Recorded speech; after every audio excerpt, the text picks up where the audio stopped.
কে হবেন কলকাতা নাইট রাইডার্সের নতুন অধিনায়ক? এই প্রশ্নের জবাবে অপেক্ষা করছে বড়সড় চমক।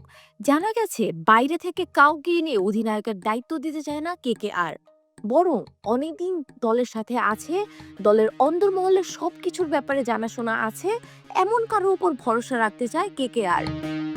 তাই তো তার ভরসা রাখছে ঘরের ছেলে রিঙ্কু সিং এর ওপর। হ্যাঁ, কলকাতা নাইট রাইডার্সের অধিনায়ক হতে যাচ্ছেন রিঙ্কু সিং। তাকে ঘিরেই পরিকল্পনা সাজাচ্ছে ফ্র্যাঞ্চাইজিটি। রিঙ্কু সিং এর চাপের মধ্যে এগিয়ে এসে দায়িত্ব নেওয়ার ক্ষমতা রয়েছে, সেটাই অধিনায়কত্বের ক্ষেত্রে এক্স ফ্যাক্টর বলে বিবেচনা করছে কলকাতা ম্যানেজমেন্ট। গেল আসরে ফ্র্যাঞ্চাইজিটির অধিনায়ক ছিলেন শ্রেয়াস আয়ার।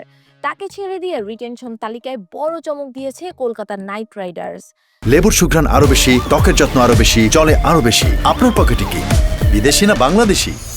দলটি ধরে রেখেছে রিঙ্কু সিং, আন্দ্রে রাসেল, সুনীল নারায়ণ, বরুণ চক্রবর্তী, হর্ষিত রানা ও রমনদীপ সিংকে।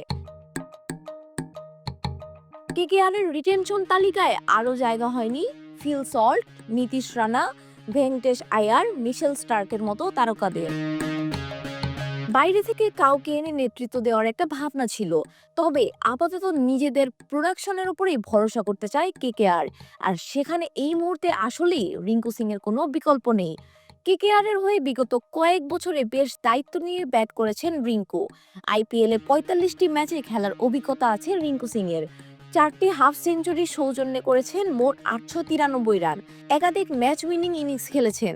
দুর্দান্ত বোলিংটাও এখন বাড়তি পাওয়া। শাহানা পারভীন নূপুর, খেলা ৭১।